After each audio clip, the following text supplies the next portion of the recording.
Hello there, and welcome to this week's swing tip. Again, this week I want to use a PGA Tour professional to talk about the good things that need to happen in a golf swing. And I'm going to use last week's champion at the Heritage, the fantastically consistent Jim Furyk. It's been a while since his last win, and he's had a few close shaves that hasn't quite been able to get over the line until last week.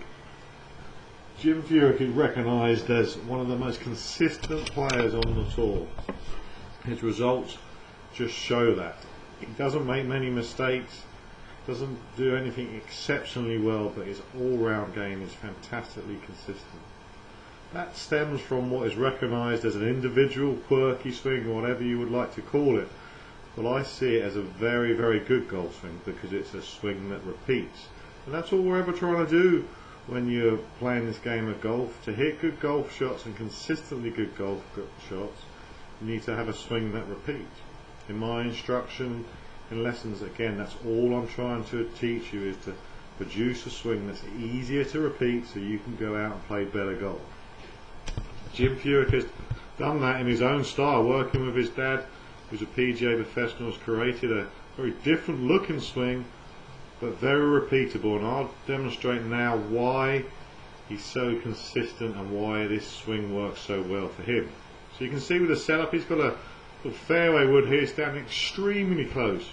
Now, I never want to see people stretched away, but that's really quite the opposite extreme. But what it does for him is it encourages a takeaway where the club comes away very straight up and produces a very vertical shaft angle at that halfway stage.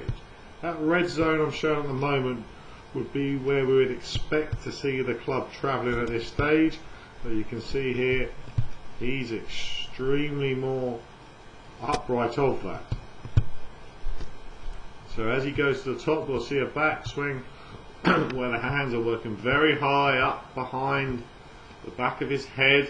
Definitely wouldn't be teaching this unless you can hit shots like Jim Furyk can. You can see the right elbow really stretched away from his body. But again, it's not a long swing, he's not over swinging, the wrist is very well set, and the club face is matching the angle of the left forearm, so it's very neutral. What he does here, and this is what gives that quirky look to it, is that he has to reroute and drop the club into that red zone. If he wants to hit a good golf shot, that club's got to be tracking down into the ball in that big red wedge there, and there his move goes. His knees and hips really drive forward and encourages the hands to get the club dropping behind his body. Here we go, you can see it shallowing out, flattening down.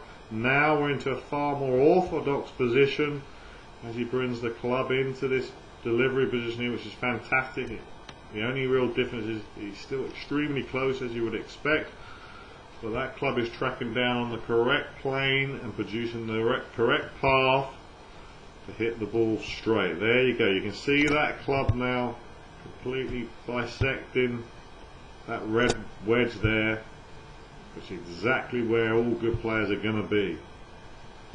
Body working hard to turn and clear, keeps rotating, keeps travelling through. A little bit of a loss of height on the follow through, but the ball's long gone and through. So a very unique swing, but a very, very good one because it repeats and repeats under pressure.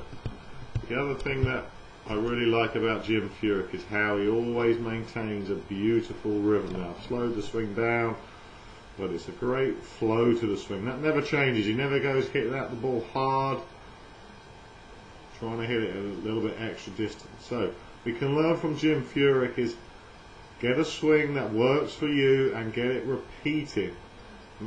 Combine that with good rhythm and confidence and trust, and you're going to play some good golf.